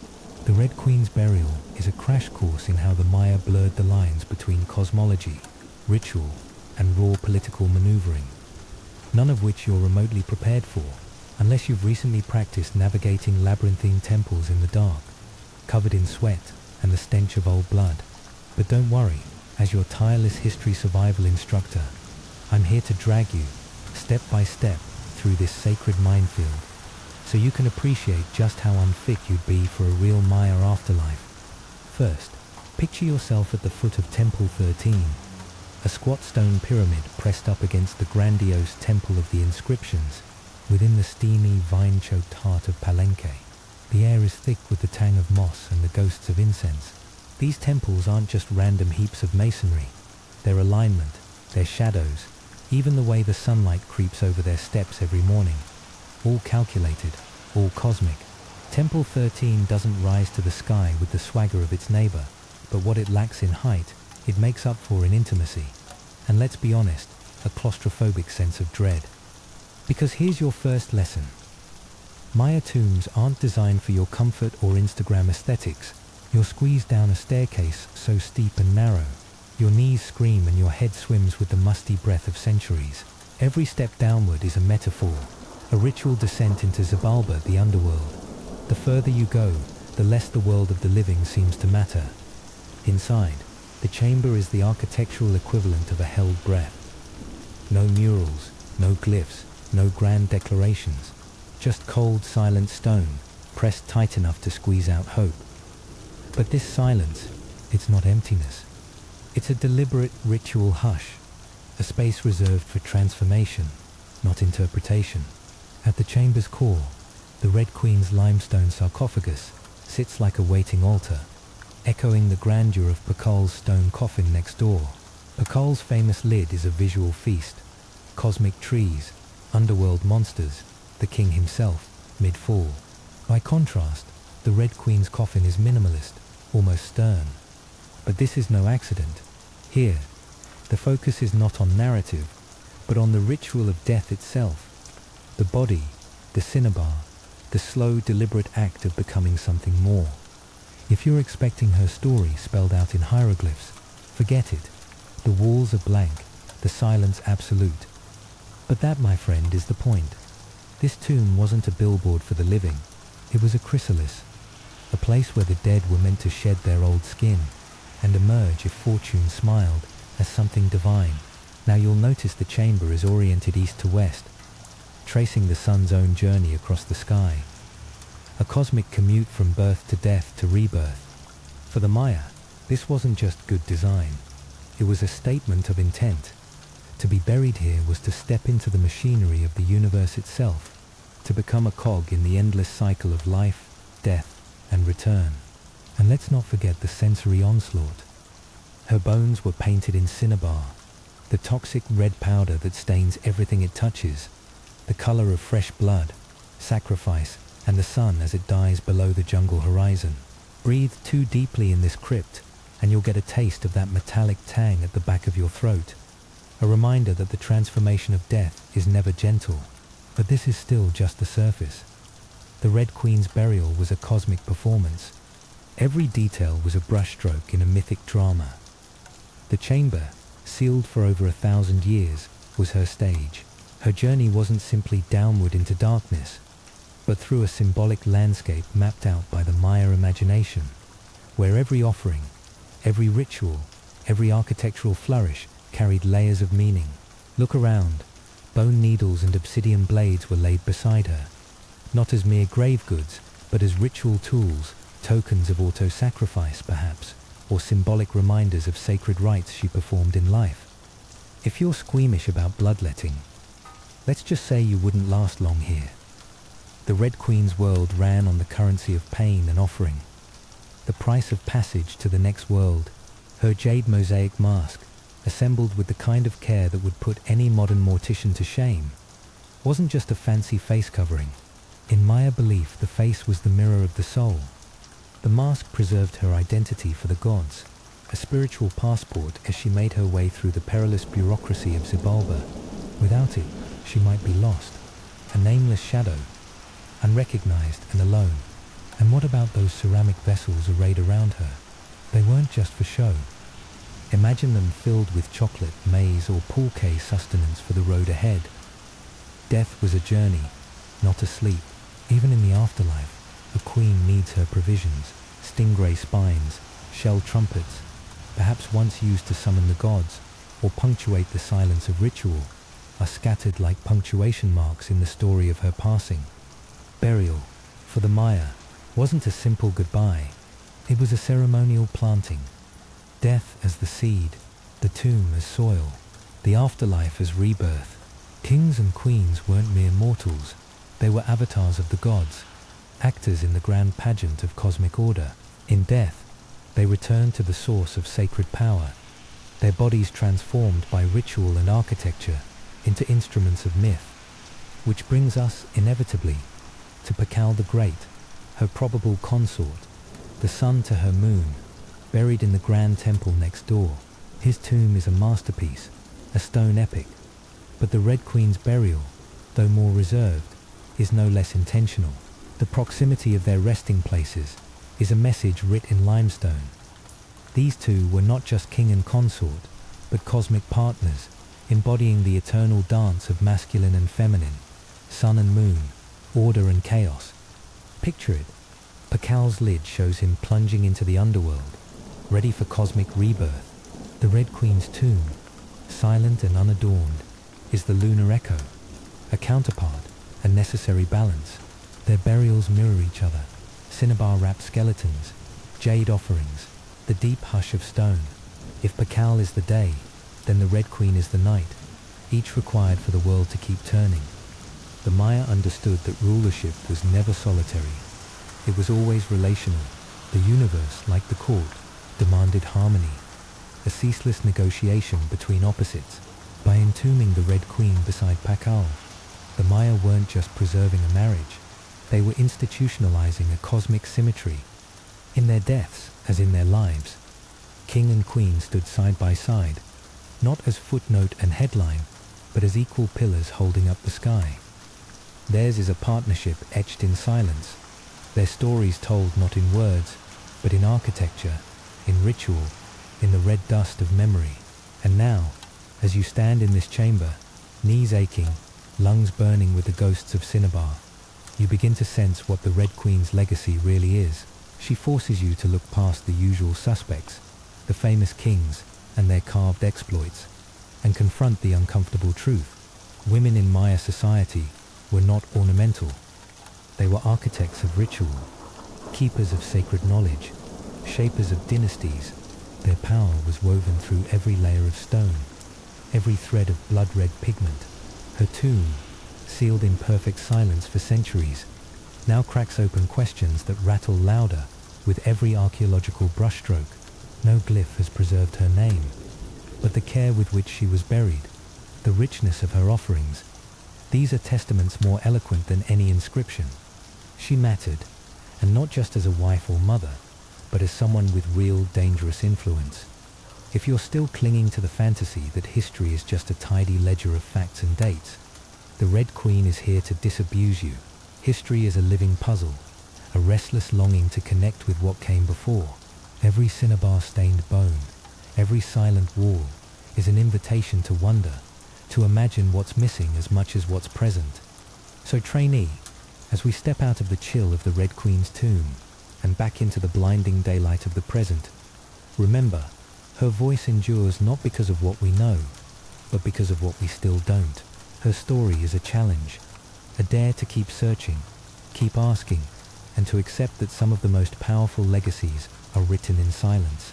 She may have ruled a kingdom once, but in death, she rules something bigger, our curiosity, our imagination, our stubborn human need to find meaning in the dust. Her tomb was a fortress of stone and secrecy, but her story slips through the cracks, whispering that the past is never truly silent. And just as the Red Queen's face emerges from behind her jade mask, inviting us into mystery, our journey through history is only beginning. Because resilience isn't just about surviving the underworld. Sometimes it's about enduring the centuries, waiting to be seen. Now, Let's trade the heat of the Maya lowlands for the noisy streets of early 20th century Mexico.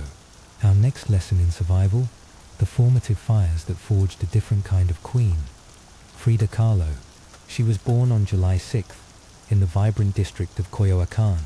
Alright, trainee, time to lace up your metaphorical boots and step into the world of early 20th century Mexico, a place where you wouldn't last a week, let alone a childhood. Welcome to Coyoacán in 1907, a sun-drenched village on the ragged edge of Mexico City. Your training ground, the Casa Azul, a house painted so blue you'd swear it was trying to keep the sky from escaping. This isn't some Instagrammable hacienda, either. No, this is a paradox in plaster and tile, where every room is a collision of color, chaos, and the kind of family tension that could curdle milk. Your name at birth is Magdalena Carmen Frida Kahlo y Calderón. But for now, let's keep things on a first-name basis. Frida. You're the third of 4 daughters, sandwiched between siblings like a particularly sharp wedge of cheese, in a household run by 2 elemental forces. Your father, Guillermo Kahlo, a German-Hungarian with a camera and a case of melancholia, and your mother, Matilde Calderón, a devout Catholic with indigenous and Spanish roots, who holds her emotions closer than her rosary. Think of them as the original odd couple. Guillermo, the reserved intellectual, prowling the halls with a faraway look and a lens, and Matilde, so rigidly pious she could give a statue of the Virgin Mary a run for its money. You inherit your father's keen eye and inward gaze, plus his migraines and penchant for solitude, and your mother's unyielding backbone, though not her sense of decorum. Emotionally, your family could be described as distant, with a chance of thunderstorms, but the Casa Azul is never quiet. It's a riot of arguments, music, and the everyday drama of keeping 4 headstrong girls in line. As a child, you're the sort who asks why, and then demands evidence. You read anything you can get your hands on. Fairy tales, philosophy, anatomy textbooks when you can sneak them past your mother. You're stubborn, loud, and you refuse to accept because I said so as a valid answer. If you were born a century later, you'd be the kid the teachers call precocious while quietly weeping into their lesson plans. But life, as you're about to learn, doesn't hand out trophies for curiosity. At age 6, polio hits you like a mugger in a dark alley. Your right leg withers, thin and weak, forever marked by the virus. Today you'd have a physical therapist, a GoFundMe, and a support group. Here, you get a bed, months of isolation, and a new identity as the girl with the limp. You hide your leg with long skirts, but you never let it cage your spirit. Your father, who knows a thing or two about being an outsider, becomes your unlikely coach. He encourages you to pedal through pain on a bicycle, to box with invisible opponents, to sharpen your mind so no one can dismiss you as fragile. Most girls your age are being groomed for the fine art of wifery, embroidery, piano, and the strategic deployment of silence. Not you. You set your sights on medicine, determined to wield scalpels instead of spatulas. At 15, you storm the gates of the National Preparatory School in Mexico City, one of just 35 girls in a sea of 2,000 boys. Imagine walking into a frat house with a book of poetry and a burning desire to dismantle the patriarchy. That's you every morning. Your classmates call themselves the Cachuchas. They're a motley crew of intellectuals, provocateurs and pranksters, debating revolution and literature while plotting elaborate practical jokes. You fit right in, all sharp wit and sharper opinions. You wear tailored suits one day, embroidered peasant blouses the next, always refusing to play by anyone's rules but your own. You debate Marxism and Mexicanidad in the same breath, your laughter ricocheting off the stone walls. You're teetering on the edge of adulthood, restless, electric, and wholly unprepared for what fate has in store.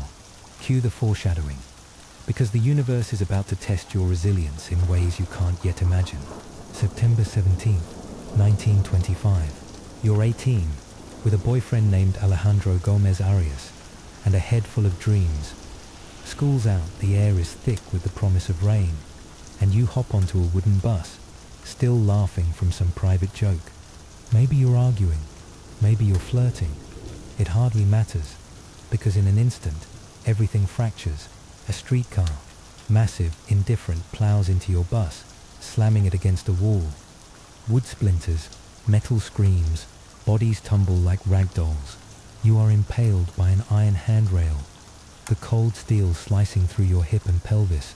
Your spinal column shatters in 3 places. Your right leg is pulverized.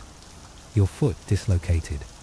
Ribs, collarbone, and shoulder broken. Displaced as if your skeleton were a jigsaw puzzle someone dropped on the floor. You're 18, and the world has collapsed into agony and silence. Now here's a detail you won't find in sanitized textbooks. As you lie crumpled on the ground, someone throws a coat over you. Another onlooker notices your body is sparkling, not with the blood that stains your dress, but with gold powder from a pouch you'd been carrying. The impact has bursted open, dusting your broken form in a shimmering macabre halo. If you're looking for symbolism, trainee, this is it. Pain and beauty, inseparable from the beginning. You're hauled to the Red Cross hospital, stitched together by surgeons who don't bother to sugarcoat the odds. For weeks you're immobilized, encased in a body cast that itches and suffocates, flat on your back, staring at the ceiling. Infection gnaws at your wounds. The dreams of medical school and independence slip away. Each day a grim recalibration of what might be possible. But here's where your survival training really kicks in. Your father, refusing to let you rot away in despair, brings you brushes and paints. Your mother, a woman not known for innovation, cobbles together a special easel that suspends above your bed. A mirror is fixed to the canopy so you can see yourself because you're your only available subject. At first, you paint to kill the boredom, to remind yourself that you're still alive. But soon, it becomes something more. An act of rebellion against the body that betrayed you. A declaration that even shattered you will not be silent. You paint your face again and again, not out of vanity, though your unibrow and mustache become defiant badges of identity, but out of necessity. I paint myself because I am so often alone, and because I am the subject I know best, you later say. Your first canvases are small, painted on tin or wood, inspired by Mexican retablos, devotional images that plead for miracles. But you turn this tradition inside out. Your miracles are survival. Your prayers are colors. You paint yourself split, pierced, bleeding. A martyr, a survivor, a witness. In one piece you're impaled by nails, a modern saint with blood trickling down your cheek. In another, you hover in a barren wasteland, tethered to a broken column that stands in for your ruined spine. You paint your body weeping, fractured, decapitated, yet always watching, always challenging the viewer to look at you, truly look, and not flinch. You refuse to prettify your pain. If anything, you amplify it, turning suffering into something luminous, defiant, occasionally even funny. You reclaim your body as a battlefield, your art as a weapon. This is not the art of polite society. This is not nice. It is raw, surreal, and deeply Mexican, blending folk art, symbolism, medical illustration, and dreams. You become your own autopsy, your own myth. By the time you stagger out of bed, limping and scarred, you are not the same girl who once fantasized about scalpels. You are an artist, one who has ripped open the safe, quiet world of painting to show what agony and survival really look like. And you're only getting started, because soon you cross paths with a living legend. Enter Diego Rivera, muralist, Marxist, notorious womanizer, a man large enough to block out the sun. He's 20 years your senior, already a fixture of Mexican art and politics, rumored to consume women and ideas with equal appetite. You've admired his murals, colossal, political, unapologetically Mexican, but you want something more than just admiration. You want his opinion. So you march into the Ministry of Education, paintings in hand, interrupting Diego as he towers on his scaffolding. "Do I have talent?" you ask, your voice sharp as a scalpel. He looks at your work and he doesn't laugh. "Yes," he says, and not just out of kindness. In that moment, he recognizes something in you, raw, unfiltered, irreverent, and unafraid to make pain beautiful. A spark is struck, and soon, a conflagration. You and Diego become inseparable, for better and, often for much, much worse. You once say, "I suffered 2 grave accidents in my life. One in which a streetcar knocked me down. The other was Diego. Your marriage in 1929 is the talk of Mexico. Outsiders call it a mismatch. He, the elephant. You, the dove. Your parents shake their heads muttering about disaster. But you are drawn to each other like magnets, both bristling with creative energy and a taste for chaos. Diego champions your art, pushes you to exhibit, tells anyone who'll listen that you're a genius. But he's also spectacularly unfaithful, sleeping with friends, models, even your own sister, Christina. Your heartbreak is volcanic, but you meet betrayal with your own affairs, men and women alike. You become lovers with Leon Trotsky, who hides in your house from Stalin's assassins. You share a rumored romance with Georgia O'Keeffe, the American painter. You and Diego divorce in 1939, only to remarry a year later, this time with new rules. Your money is your own. Your home is sacrosanct. Your name remains Carlo. Your partnership evolves. Less romance, more creative collaboration and mutual respect. You and Diego fight, wound and inspire each other. He's your greatest supporter and your most infuriating critic. You are not tamed, and neither is he. Together, you are a storm that Mexico cannot ignore. The 1930s take you north, to San Francisco, Detroit, New York. Diego paints vast murals, capturing the industrial age in Technicolor propaganda. You meanwhile wander through American cities, unimpressed and frequently appalled. The opulence of the Depression-era United States is grotesque to you. Velvet curtains and jazz bands for the rich, breadlines and desperation for the poor. You write home mocking Americans' obsession with appearances, their bland food, their lack of soul. You ache for the grit and paradox of Mexico, for the honest messiness of your homeland.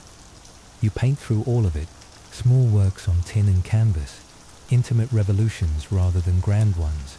Your style crystallizes, surreal, sharp, emotional, and unflinching. You paint yourself bleeding, fragmented, exposed, but always with that unwavering gaze. During a failed pregnancy in Detroit, you channel your anguish into your art. Henry Ford Hospital shows you naked and weeping on a hospital bed, surrounded by floating symbols of loss, a fetus, a snail, surgical tools, a cracked pelvis. It is unfiltered, excruciating, and impossible to look away from. Back in Mexico, you and Diego throw yourselves into leftist politics.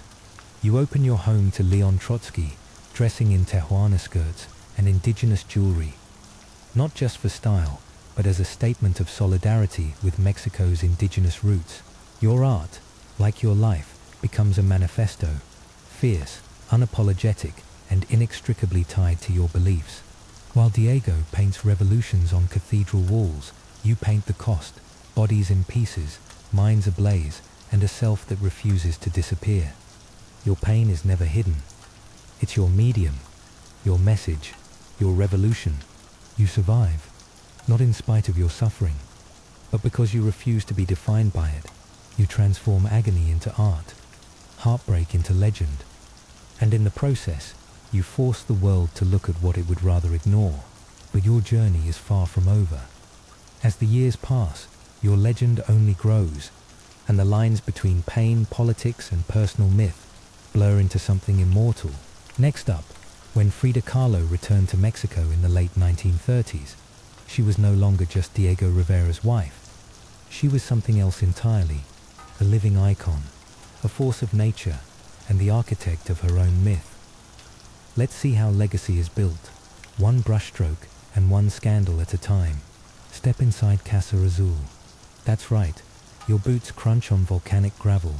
The cobalt blue walls are almost too bright to look at in the midday sun, and the garden is alive with the shrieks of parrots and the sly, watchful gaze of monkeys. You're not here for a tourist selfie. You're here to survive the legacy of Frida Kahlo. And let me warn you, this isn't some sanitized Instagram pilgrimage. This is the unfiltered, paint under the fingernails, tequila on the breath reality of a woman who transformed agony into iconography. You've heard the story before. Maybe Frida, the wife of Diego Rivera. But that's over. By the late 1930s, Frida has detonated that narrative like a stick of dynamite in a dollhouse. She's no one's accessory now. She's a tempest in her own right. Her paintings are not gentle invitations, but raw, defiant challenges to stare down the chaos inside yourself. Casa Azul, her home in Coyoacán, isn't just a house. It's a breathing, defiant organism. Its walls screaming blue, its trim a riot of yellow, its gardens tangled with pre-Columbian sculptures and revolutionary pamphlets, folk art, incense smoke, and the pulse of mariachi music leaking in from the street. It's a place where contradictions don't just coexist, they tango. Frida, her hair woven with flowers, her lips red as fresh blood, parades around in Tijuana dresses, gold jewelry glinting against her skin, and always, always, that singular unibrow casting its shadow. You try to keep up as she paints, sometimes at an easel, often propped up in bed, torso locked in a corset, a cigarette dangling between her fingers. The air is thick with the tang of linseed oil and the faint medicinal scent of rubbing alcohol. The monkeys chatter, the parrots shriek, and Frida's brush dances across the canvas, conjuring worlds that are both ancient and electric. This is her creative explosion, the years when her art stops hinting and starts howling. Every painting is a confession, a war cry, a history lesson. The two Fridas splits her right down the middle. One Frida in a Victorian gown, her heart exposed and bleeding, scissors poised to sever the artery. The other in indigenous dress, her heart whole, her gaze unbreakable.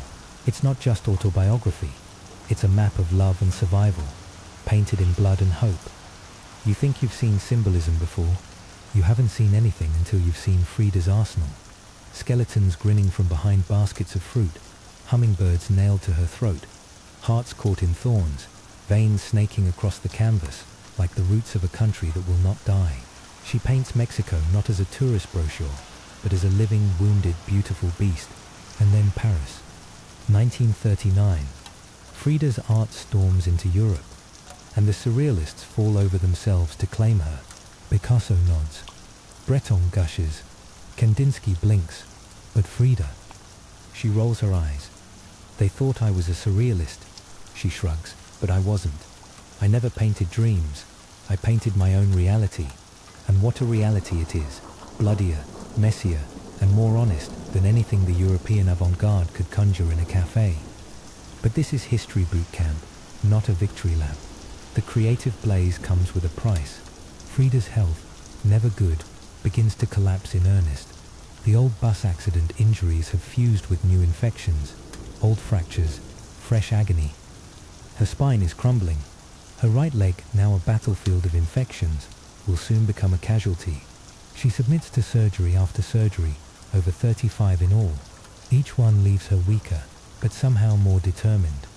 You watch as she's immobilized for months at a stretch, encased in plaster corsets, suspended by traction devices that pull her apart, inch by inch. You would have given up. Most would, but Frida paints anyway, gripping her brushes with knuckles white from pain, forcing color onto canvas, even when her body wants only oblivion. Her paintings grow darker, sharper. The broken column, Frida's own torso, split open, held together by nails and a shattered Doric column. No filter, no mercy. The pain is front and center now, not as metaphor, but as an uninvited guest who has overstayed its welcome. Her eyes in the painting stare straight at you. You think you know suffering, try living it every hour. But Frida isn't just fighting her own body, she's fighting the world. Her politics ignite, fiery letters to friends, Communist Party meetings in her garden, anti-imperialist slogans shouted from a wheelchair at protests. Imagine it, you battered and half broken, still rolling out to the street, fist raised against CIA coups and dictatorships, refusing to go quietly. Then comes 1953, the moment that should have been a triumph, a solo exhibition in Mexico. Finally, the recognition she deserves. But there's a catch. Frida's doctors forbid her to attend. Impossible, they say. So naturally, she orders an ambulance, is carried in on a stretcher, and is laid out like some pagan queen in the center of her own exhibition, hospital bed and all. She laughs, sips tequila, greets her guests, eyes burning with that signature fire. You want to talk about defiance? Try throwing your own party from a gurney, surrounded by your life's work. Her final canvases are both childlike and harrowing. Marxism will give health to the sick. Frida, corseted, cradled by the hands of Marx, tossing away crutches and demons with a defiant grin. And then the last painting, a still life of sliced watermelons, one segment bearing the words "Viva la vida," long live life. Even staring down death, she chooses riotous color, sweetness and rebellion. July 13th, 1954. Frida dies in Casa Azul, the very room where she was born, aged just 47. Officially, it's a pulmonary embolism. Unofficially, those closest to her whisper that she was simply worn out, beaten down by infection, surgery, and the ceaseless war with her own body. But even in her final days, she's at a protest, wheelchair-bound, fist raised, denouncing injustice in Guatemala. Her last diary entry, "I hope the exit is joyful, and I hope never to return." Her funeral is held at the Palacio de Bellas Artes. Picture it, her body draped in the red flag of the Communist Party, surrounded by artists, revolutionaries, family and friends. Diego Rivera, the man who shattered her heart 100 times, stands shattered himself, calling her the greatest love of his life. But in the smoky hush of the auditorium, something is changing. Frida is slipping out of Diego's shadow, refusing to fade into history's margins. At first, her name is an underground current, passed between artists and radicals, too political for the surrealists, too surreal for the art establishment. But the 1960s and 70s crack open the vault. Feminists, queer activists and scholars begin to reclaim her, not just as a painter, but as a revolutionary force. Frida becomes not a footnote, but a headline. She is pain transmuted into beauty, resistance made visible, Mexican pride celebrated without apology.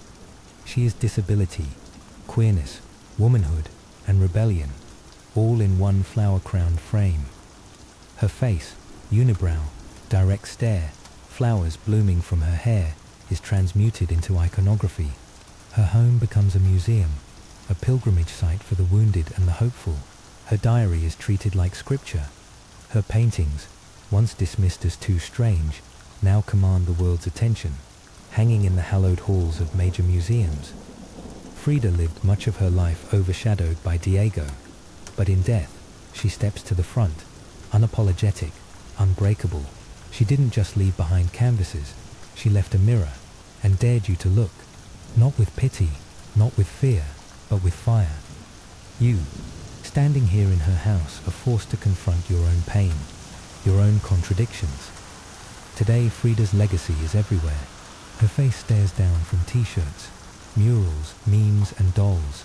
Her unibrow, a feature that would have been airbrushed out of any modern influencer's feed, is now a badge of honor, a symbol of authenticity in a world obsessed with filters.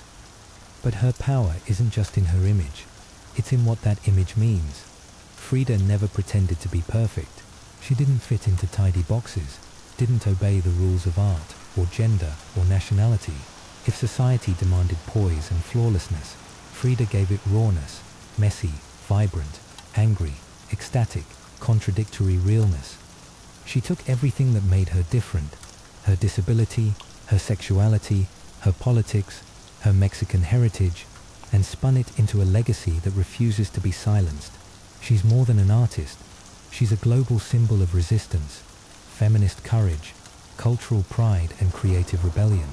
For queer communities, she's a bisexual icon who loved boldly in an era that demanded silence. For women, she's proof that power doesn't require permission. For disabled artists, she's the living evidence that pain can be fuel, not a cage.